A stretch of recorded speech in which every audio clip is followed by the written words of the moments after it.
Here, we have an Excel version of a Vista WIP report.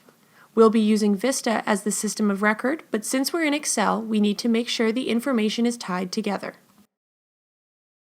I'll just run a quick Vista report to ensure that our data aligns. The first step is to have an Excel WIP report using automatically imported data from Vista.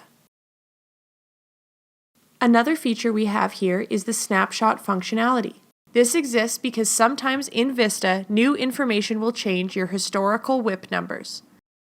To avoid that, you can take a snapshot of your live data, historical month, or historical year. You can manage those snapshots in this next tab. The third feature is the ability to load this directly into Vista.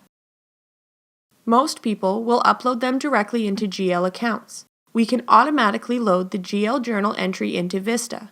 But with this tool, we can also load into contracts. In order to do that, you need to have contract items.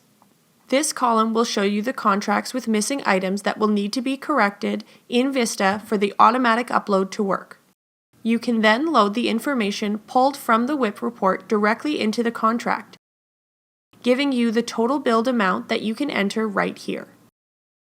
If all of the contract items are uploaded, you'll be able to upload everything into GC Revenue Adjust, which can be found in Vista under the corresponding section.